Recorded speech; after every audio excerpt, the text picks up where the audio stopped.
வணக்கம். City man Tamil செய்தி பத்திரிகை யூடியூப் சேனலின் செய்திகள்.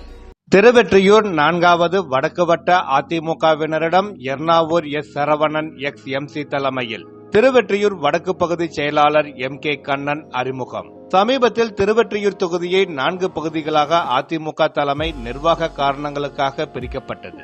திருவெற்றியூர் 1, 2, 4 மற்றும் 6வது வட்டங்களை உள்ளடக்கி புதிதாக திருவெற்றியூர் வடக்கு பகுதியாக உருவாக்கப்பட்டு அதன் அதிமுக பகுதி செயலாளராக MK கண்ணன் மற்றும் பகுதி அவைத் தலைவராக பரசுராமன் நியமனம் செய்யப்பட்டுள்ளார்கள்.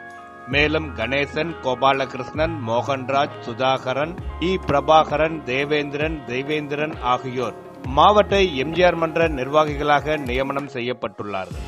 இதனைத் தொடர்ந்து திருவெற்றியூர் 4வது வடக்கு வட்ட அதிமுக செயலாளர் Ernavoor S. Saravanan ex MC ஏற்பாட்டில் 4வது வடக்கு வட்ட அதிமுக நிர்வாகிகளிடம் பகுதி செயலாளர் MK கண்ணன் மற்றும் புதிய நிர்வாகிகளை அறிமுகம் செய்து நிர்வாகிகளுக்கு மரியாதை நிமித்தமாக சால்வை அணிவிக்கப்பட்டது.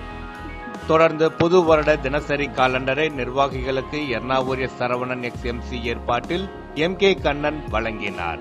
இந்நிகழ்ச்சியில் சார்பு அணி நிர்வாகிகள், பாக முகவர்கள், பாக கிளை நிர்வாகிகளுடன் 4வது வடக்கு வட்ட அதிமுக நிர்வாகிகள் MC Balu, Sasidharan, Anandhi, Kumar, Sundaresan, Murugan, Anitha, Sathyanarayanan, Guna, Saravanan, Duraibabu, Sureshkumar, Masilamani, Nithyanandam, Srinivasan, Ilayaraja, Tamildas, Balamurugan, Roopkumar, Shanthi, Sai Ganesh, Devarajan, Muthu, Mani, Kumar, Rasathi, Mahalakshmi, Kamalesh, Jabez, Jones, Albert, Jebaraj உள்ளிட்ட ஏராளமானவர்கள் கலந்து கொண்டார்கள்.